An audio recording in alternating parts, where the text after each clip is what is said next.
मैं पवन गोस्वामी परीक्षार्थी IAS academy के यूट्यूब चैनल पर आप सभी का स्वागत करता हूं। दोस्तों, जैसा कि आप सभी जानते हैं, अभी हाल ही में हमारे राज्य के माननीय मुख्यमंत्री शिवराज सिंह चौहान साहब ने घोषणा की है कि 15 अगस्त पर वो घोषणा करेंगे कि 1 लाख पदों पर मध्य प्रदेश में कई सारे पदों पर भर्ती की जाएगी। तो आज से हम एक नया विषय प्रारंभ कर रहे हैं, मध्य प्रदेश का सामान्य परिचय। एक सब्जेक्ट स्टार्ट कर रहा हूं मैं मध्य प्रदेश जी के, और उसके अंदर जो टॉपिक है मध्य प्रदेश का सामान्य परिचय।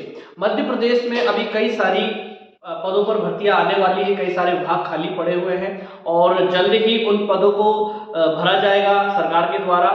तो इसीलिए आज हम स्टार्ट कर रहे हैं मध्य प्रदेश सामान्य अध्ययन या मध्य प्रदेश जीके, मध्य प्रदेश सामान्य परिचय आज पहला टॉपिक रहेगा। इसके अंतर्गत हम देखेंगे आज सबसे पहले, देखिए, अगर आप मध्य प्रदेश में जॉब लेना चाहते हैं तो आपको मध्य प्रदेश का सामान्य परिचय, मध्य प्रदेश के सारे टॉपिक बहुत अच्छे से याद होने चाहिए, ताकि आप एग्जाम में जब प्रश्न सॉल्व करते हैं तो एक प्रश्न आता है, उसके 4 उत्तर आते हैं और आप 4 उत्तर में से भी आप सही उत्तर नहीं चुन पाते और उसमें गलत कर देते हैं। वो कारण क्या होता है? आपकी प्रैक्टिस होती है और आप सही तरीके से पढ़ाई नहीं करते, ये कारण होता है। तो आज हम स्टार्ट कर रहे हैं मध्य प्रदेश का सामान्य परिचय।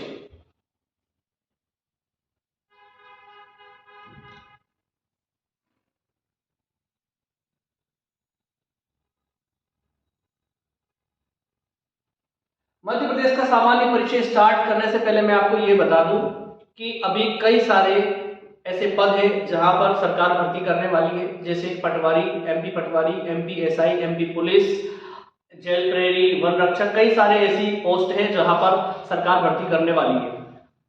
तो पहला टॉपिक है सामान्य परिचय। उसके अंतर्गत हम पढ़ेंगे कि मध्य प्रदेश एक भू आवेष्टित राज्य है। मध्य प्रदेश एक भू आवेष्टित राज्य, ये लिखा हुआ है भू आवेष्टित।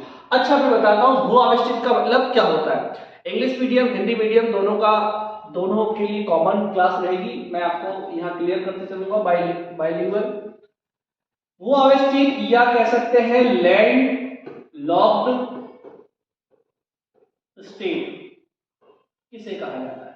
तो यह स्पष्ट रूप से पहले तो भू आवेष्टित को बताया गया है ऐसा राज्य जिसकी कोई समुद्री तट रेखा नहीं होती और इनकी सीमा अन्य किसी देश की सीमा के साथ नहीं लगती, उसे क्या कहते हैं? उसे हम भू आवेष्टित कहते हैं। जैसे मध्य प्रदेश एक राज्य है, मध्य प्रदेश की राज्य की सीमा ना तो किसी अंतरराष्ट्रीय सीमा को छूती है, मतलब ना तो इसकी सीमा किसी अन्य देश से लगती है और ना ही कोई इसकी जलीय सीमा है। तो ऐसा राज्य क्या कहलाता है? मध्य प्रदेश। और मध्य प्रदेश क्या है? अपना एक भू आवेष्टित राज्य। इसके आगे मैं बताऊंगा कि मध्य प्रदेश के अलावा ऐसे कौन कौन से राज्य हैं जो भू आवेष्टित है। छत्तीसगढ़, हरियाणा, झारखंड, तेलंगाना, ये मध्य प्रदेश के अलावा 4 और राज्य है, या मध्य प्रदेश को इंक्लूड करके भारत के 5 ऐसे राज्य हैं जिनकी कोई अंतरराष्ट्रीय सीमा नहीं है और ना ही इनकी कोई कोस्टल सीमा है, ठीक है ना ही इनकी कोई तटीय सीमा है। आगे हम बढ़ेंगे।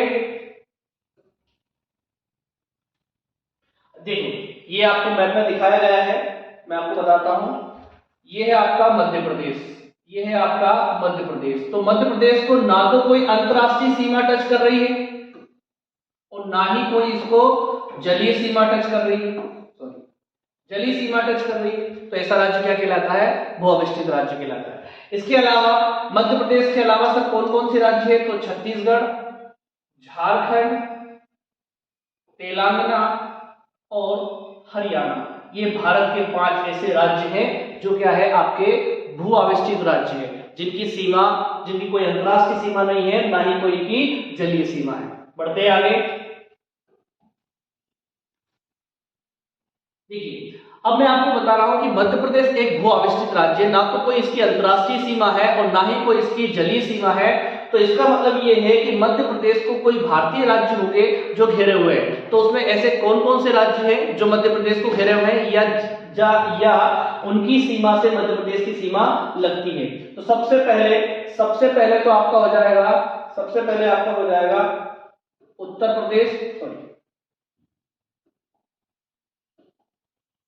ये हो गया आपका उत्तर प्रदेश, ये हो गया आपका छत्तीसगढ़, यहां पर है आपका महाराष्ट्र,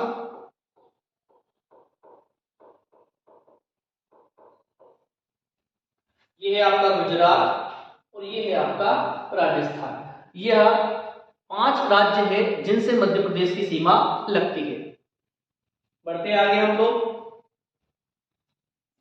देखो ये मध्य प्रदेश और छत्तीसगढ़ का जो ज्वाइंट नक्शा बनाया गया है, इसमें मैं आपको बताना चाहूंगा कि सबसे पहले कि मध्य प्रदेश का विस्तार कहां से कहां तक है। तो मध्य प्रदेश का विस्तार हेडिंग डली हुई है, उत्तर से दक्षिण विस्तार। तो ये तो हो गया इसका उत्तर और ये हो गया इसका दक्षिण। तो उत्तर से दक्षिण जो इसका विस्तार है वो कितना है आपका 605 किलोमीटर। उत्तर से दक्षिण विस्तार कितना है 605 किलोमीटर। वहीं अगर हम बात करें कि पूर्व से पश्चिम, तो ये है आपका पूर्व और ये है आपका पश्चिम। तो पूर्व से पश्चिम कितना है 870 किलोमीटर। कितना है 870 किलोमीटर। अगर एग्जाम में प्रश्न पूछ लिया जाता है कि अविभाजित मध्य प्रदेश, अविभाजित मध्य प्रदेश क्या होगा यहाँ पर कि 1 नवंबर 2000 को छत्तीसगढ़ राज्य बना था। अब ये छत्तीसगढ़ राज्य जब नहीं बना था, इसके पहले मध्य प्रदेश और छत्तीसगढ़ एक ही राज्य थे। मतलब 1 नवंबर 1956 से लेकर 2000 तक मध्य प्रदेश और छत्तीसगढ़ एक ही थे। तो यहां से लेकर ये आपका पूर्व से पश्चिम, और अगर आपसे पूछा जाए कि उत्तर से दक्षिण, तो यहां लिखा हुआ है आपका उत्तर से दक्षिण। तो उत्तर से दक्षिण क्या लिखा हुआ है आपका 996 किलोमीटर, और पूर्व से पश्चिम, ये जो मैंने लाइन खींची है पूर्व से पश्चिम, तो ये हो जाएगा आपका 1127 किलोमीटर। ये क्या है आपका ये विस्तार है। ये मध्य प्रदेश का उत्तरतम विस्तार क्या है, दक्षिणी विस्तार क्या है। और अगर अभी वर्तमान में पूछता है तो आपको मैंने बता ही दिया है कि उत्तर से दक्षिण 605 और पूर्व से पश्चिम 870 किलोमीटर। बढ़ते आगे, मध्य प्रदेश का क्षेत्रफल, जो आज हम मध्य प्रदेश देख रहे हैं जिसके अंतर्गत 52 जिले आते हैं, उनका कुल क्षेत्रफल कितना है आपका 3,08,252 वर्ग किलोमीटर। ये लिखा हुआ आपका 3,08,252 वर्ग किलोमीटर। ये 52 जिलों का कुल क्षेत्रफल है। और यह संपूर्ण भारत के क्षेत्रफल का कितना है मोस्ट आईएमपी 9.38%। अच्छा, यहां पर एक बात और कहना चाहूंगा कि यहाँ एक क्षेत्रफल और लिखा है मैंने 3,08,245 वर्ग किलोमीटर। तो मैंने यह नोट करके क्लियर कर दिया है कि यह अंतर क्यों आ रहा है कि मध्य प्रदेश व छत्तीसगढ़ के बीच में अमरकंटक में स्थित किरार घाटी, क्या हो जाएगा आपका किरार घाटी। ये 7 किलोमीटर स्क्वायर का जो क्षेत्र है यह मध्य प्रदेश और छत्तीसगढ़ के बीच में क्या है आपका विवाद का कारण है। लेकिन यह जो है किसको मिला है मध्य प्रदेश को मिला है। तो हम इसको ही याद रखेंगे कि 3,08,252 वर्ग किलोमीटर है। उसी आधार पर यह भारत का कुल कितना क्षेत्रफल कवर करता है 9.38%। अगर मैं बात करूं यहाँ पर कि अविभाजित मध्य प्रदेश का क्षेत्रफल कितना था, कितना हुआ करता था, तो ये लिखा है आपका, यहाँ पर लिखा हुआ है 4,43,446 443,446। और ये अविभाजित मध्य प्रदेश का कितना था, सॉरी संपूर्ण भारत के क्षेत्रफल का कितना हुआ करता था 13.6%। इसी आधार पर हम इसको लघु भारत कहते थे। आगे हम देखेंगे उसको अच्छी तरीके से। बढ़ते आगे, अच्छा मध्य प्रदेश क्षेत्रफल की दृष्टि से कौन से नंबर का राज्य है, तो मैं आपको बताना चाहूंगा कि मध्य प्रदेश जो है क्षेत्रफल की दृष्टि से भारत का दूसरे नंबर का सबसे बड़ा राज्य है। पहला कौन सा है आपका राजस्थान। तो राजस्थान को हम देखेंगे कि राजस्थान का क्षेत्रफल कितना है 3,42,239 वर्ग किलोमीटर। इसी आधार पर मैं कह सकता हूं कि यह भारत का सबसे बड़ा राज्य, ठीक है, क्षेत्रफल की दृष्टि से। मध्य प्रदेश का कितना है 3,08,252 वर्ग किलोमीटर। अभी जस्ट हमने बात की है मध्य प्रदेश का क्षेत्रफल कितना है 3,08,252 वर्ग किलोमीटर। तीसरे नंबर पर आता है आपका महाराष्ट्र। कितना है इसका क्षेत्रफल 3,07,713 वर्ग किलोमीटर। कितना हो जाएगा 3,07,713 वर्ग किलोमीटर। देखिए भैया ये प्रश्न पूछा जाता है, इनको आरोही अवरोही क्रम में जमाइए। तो राजस्थान जो है क्षेत्रफल की दृष्टि से भारत का सबसे बड़ा राज्य है। दूसरा अपना मध्य प्रदेश है, अभी बताया कितना क्षेत्रफल कवर करता है भारत का 9.38%, ठीक है ना, कवर करता है। ये कितना करता है 10.34%, ठीक है। और ये कितना करता है 9.34%, 34%। माइनस अंतर है दोनों के बीच में, ठीक है ना। देखिए आप यहाँ 7 लिखा है, यहाँ 8 लिखा हुआ है। क्षेत्रफल की दृष्टि से मध्य प्रदेश का भारत का तीसरा सबसे बड़ा राज्य कौन सा है? महाराष्ट्र। दूसरा कौन सा है? मध्य प्रदेश। और पहला कौन सा है? राजस्थान। बड़े आगे चलिए, देखिए अब हम बात कर रहे हैं मध्य प्रदेश के उपनाम। उपनाम सभी आप जानते होंगे, जैसे आपका घर पे नाम होता है टिंकू, मोंटी, मोनू, ऐसे ही मध्य प्रदेश के कई सारे, लेकिन मध्य प्रदेश के नाम इस प्रकार से नहीं है। मध्य प्रदेश के नाम जो है उसकी खूबियां या कह सकते हैं उसकी प्रसिद्धि के कारण पड़े हैं। जैसे यहाँ पर मैंने लिखा हुआ है मध्य प्रदेश के उपनाम। कौन कौन से मध्य प्रदेश के उपनाम? तो यहाँ पर दे रखा सबसे पहले प्रायद्वीपीय भारत का मुकुट, हीरा प्रदेश, सोया प्रदेश, नदियों का मायका, टाइगर प्रदेश, हृदय प्रदेश, ये सारे के सारे क्या है? आपके मध्य प्रदेश के उपनाम है। आगे में चर्चा करेंगे इसके बारे में, मैं और आगे बताता हूँ आपको। नेक्स्ट हो जाता है आपका, देखो और दे रखे यहाँ पर बहुत सारे नाम। कौन कौन से? मध्य प्रदेश को क्या कहा जाता है? तेंदुआ राज्य भी कहा जाता है, वनों वाला राज्य भी कहा जाता है, लघु भारत भी कहा जाता है, तेंदुपत्ता प्रदेश भी कहा जाता है, जनजातीय प्रदेश भी कहा जाता है। ये कई सारे मध्य प्रदेश के उपनाम है। और आगे बढ़ते हैं, तो देखो यहाँ पर क्या लिखा हुआ है? मध्य प्रदेश के उपनाम। और सबसे पहली हेडिंग क्या डाली हुई है? हृदय प्रदेश। तो देखिए मध्य प्रदेश जो है इसे हम क्या कहेंगे? हृदय प्रदेश भी कहेंगे। इसको हृदय प्रदेश भी कहा जाता है। क्यों कहा जाता है हृदय प्रदेश? जैसे हमारे शरीर में जैसे हृदय की स्थिति होती है, वैसे ही मध्य प्रदेश की स्थिति भी भारत पे होने के कारण, मध्य में होने के कारण इसे मध्य प्रदेश या हृदय प्रदेश कहा जाता है। लिखा हुआ है यहाँ पर मध्य प्रदेश की अवस्थिति भारत के मध्य में होने के कारण इसे हृदय प्रदेश या मध्य प्रदेश कहते हैं। और मैं आपको एक बात बताना चाहूंगा कि जवाहरलाल नेहरू प्रथम प्रधानमंत्री हुए हैं भारत के, जिन्होंने मध्य प्रदेश को मध्य प्रदेश नाम दिया। मध्य प्रदेश को यह गौरव किसके द्वारा प्राप्त हुआ है? हमारे देश के पहले प्रधानमंत्री पंडित जवाहरलाल नेहरू के नाम पर। ठीक है, ये दिया है यहाँ पर, जवाहरलाल नेहरू ने ही क्या किया है? जवाहरलाल नेहरू ने मध्य प्रदेश को मध्य प्रदेश नाम दिया है। आगे बढ़ते हैं हम, यहाँ पर लिखा हुआ है आपके सामने लघु भारत। बहुत इंपॉर्टेंट है, अभी जस्ट मैंने आपको बताया था कि इसको लघु भारत क्यों कहते हैं। तो देखिए लघु भारत इसे इसलिए कहते हैं क्योंकि मध्य प्रदेश जो है निर्माण के समय भारत का सबसे बड़ा राज्य हुआ करता था। 1 नवंबर 1956 को जब मध्य प्रदेश बना था, उस समय इसका क्षेत्रफल कितना था? 4,34,446 किलोमीटर स्क्वायर। ठीक है ना, इसको अपन रफ कर सकते हैं।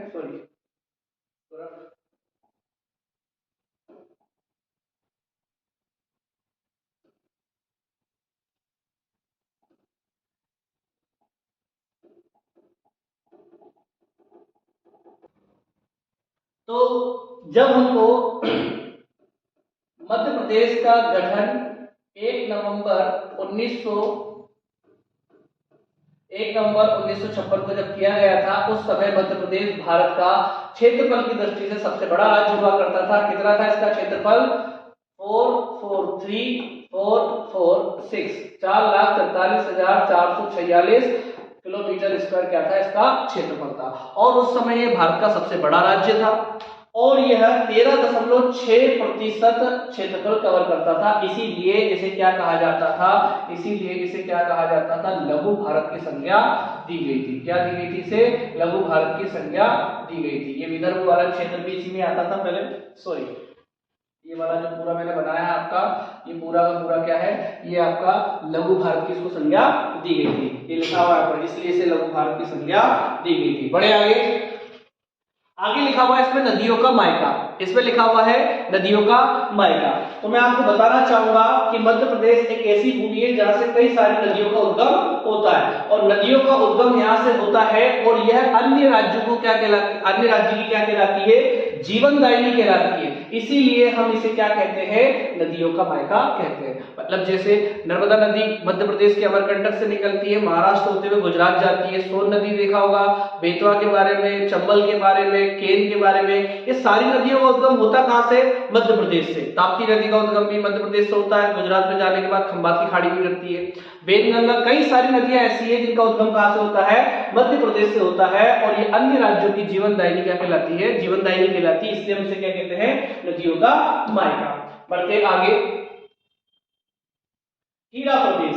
तो सिंपल सी बात है, इसमें कोई दोहराए वाली बात नहीं है। ये आपके सामने मैं लिख रहा हूं हीरा प्रदेश, ये लिखा हुआ है हीरा प्रदेश। हीरा प्रदेश हम क्यों कहते हैं कि मध्य प्रदेश भारत में हीरा उत्पादन के लिए अग्रणी राज्य है, इसीलिए हम इसे क्या कहते हैं, हीरा प्रदेश कहते हैं। और हीरा में भी मध्य प्रदेश में भी आपका कौन सा जिला अव्वल है? मध्य प्रदेश में पन्ना जिला अव्वल है। ये पन्ना जिले की खदान है जहां से क्या किया जा रहा है, हीरे का उत्खनन किया जा रहा है। और ये आपके सामने हीरा आ गया, हीरा आ गया। हीरा सूर्यवंशम पिक्चर का हीरा नहीं, भानु प्रताप सिंह जी का बेटा, ये हीरा है, ठीक है ना।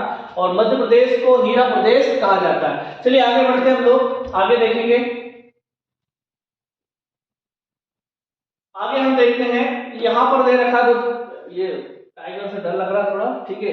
तो मेरे सामने है टाइगर, ये टाइगर स्टेट लिखा हुआ है, यहाँ पर टाइगर स्टेट लिखा हुआ है। इसे टाइगर स्टेट क्यों कहा जाता है? सबसे पहले तो हम ये जाने कि 2018 में बाघ गणना हुई थी और उस समय मध्य प्रदेश के पास में 526, ठीक है ना, कितने यहाँ लिख रहा हूँ, 526 बाघ काउंट किए गए थे। इसी आधार पर यह बताया गया था कि यह किसी राज्य में पाए गए सर्वाधिक बाघ है, ठीक है।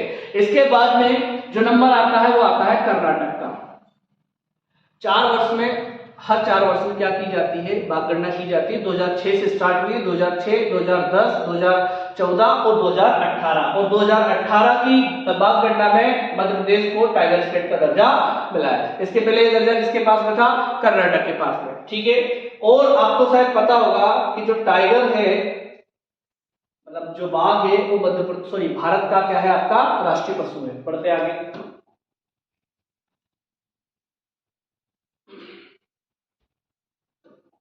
देखिए आपके सामने क्या लिखा हुआ, भारत का मुकुट। क्या लिखा हुआ है? भारत का मुकुट। तो बहुत अच्छी बात यह लिखी हुई है कि प्रायद्वीपी भारत के उत्तर में स्थित होने के कारण इसे प्रायद्वीपी भारत का मुकुट कहा जाता है। मुकुट कहां पहना जाता है? सिर पर। अब ध्यान से सुनना मेरी बात को कि यहां पर ये यहां से स्टार्ट होता है, कि यहां से स्टार्ट हो जाता है आपका ये आपको पता होगा, ये जो क्षेत्र है पूरा का पूरा, ये क्षेत्र क्या कहलाता है? ये क्षेत्र आपका क्या कहलाता है?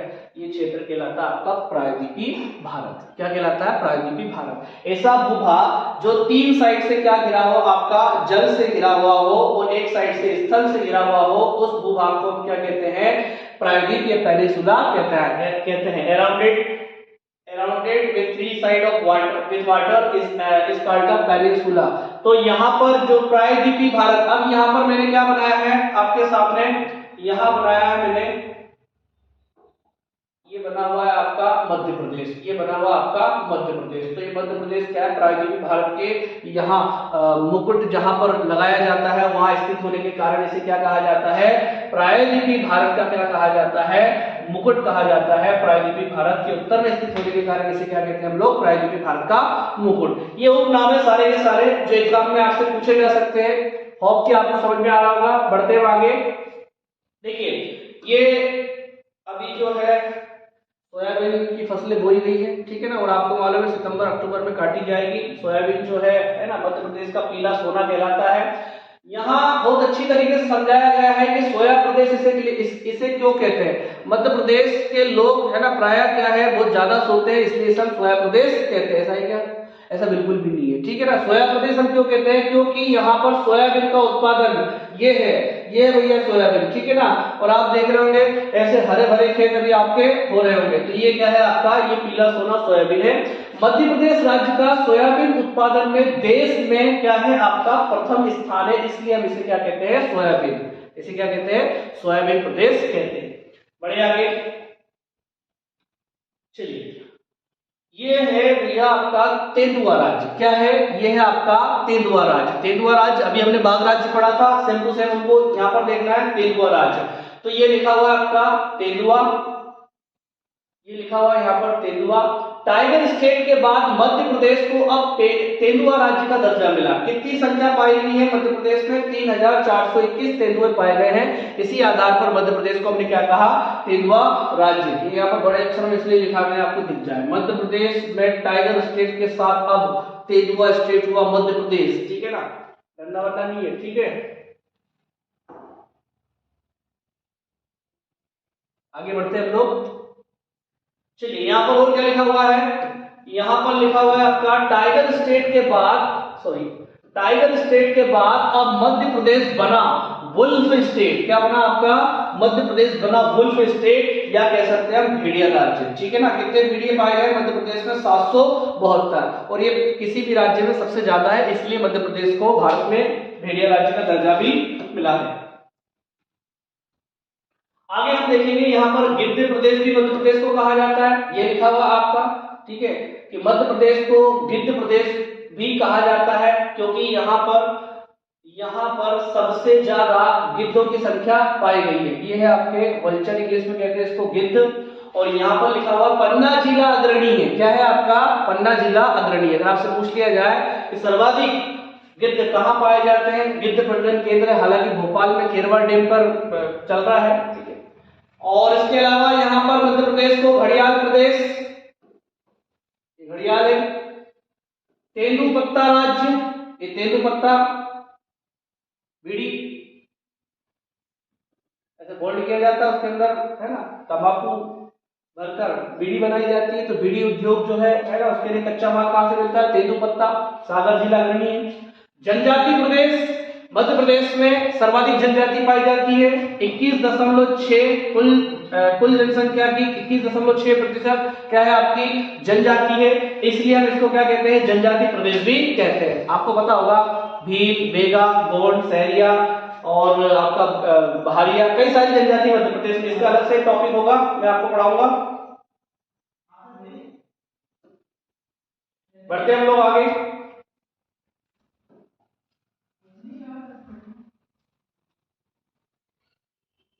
चलिए, और भी कई सारे नाम हैं, एक उपनाम में बहुत सारा हमारा समय चले गया, लेकिन ये वो जानना बहुत जरूरी है कि हमको हमारे मध्य प्रदेश को उपनाम क्यों रखे गए। जैसे सोया प्रदेश है, हीरा प्रदेश है, टाइगर स्टेट, बाघ राज्य, तेंदुआ राज्य, गिद्ध प्रदेश।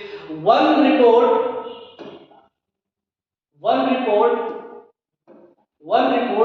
2021 के अनुसार भारत का सबसे बड़ा वन क्षेत्र वाला राज्य मध्य प्रदेश है।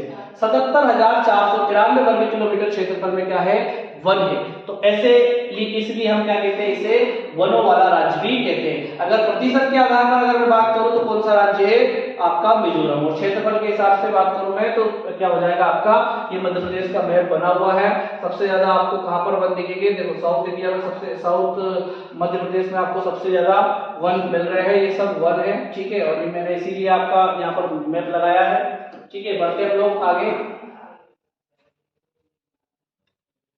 चलिए, अब बात करता हूं मैं मध्य प्रदेश में। अब मध्य प्रदेश के उपनाम तो हमने देख लिए कई सारे।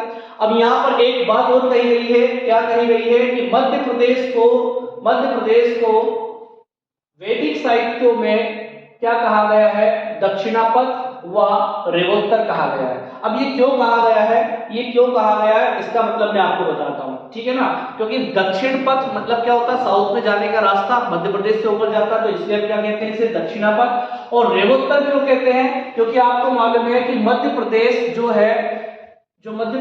है वो कहां बसा हुआ है। जैसे मान लीजिएगा ये नर्मदा नदी जो है निकलती है, मध्य प्रदेश जो है नर्मदा नदी के उत्तर में बसा हुआ है। कहां बसा हुआ है, उत्तर में, इसीलिए इसे रेवोत्तर कहा जाता है, क्योंकि रेवा किसका नाम है, प्राचीन किसका नाम है, नर्मदा का। तो नर्मदा के उत्तर में जो बसा हुआ क्षेत्र है उसे हम क्या कहेंगे, रेवोत्तर। और दक्षिणापथ क्यों कह रहा हूं मैं, क्योंकि दक्षिण जाने का रास्ता आपका कहां से गुजरता है, यहीं से। शायद आपको पता होगा असीरगढ़ का किला, जिसको सोने की चाबी से खोला था अकबर ने। ठीक है ना, दक्षिण का प्रवेश द्वार मध्य प्रदेश में ही है। बढ़ते हैं हम आगे। अब देखो यहां क्या दे रखा है, आपका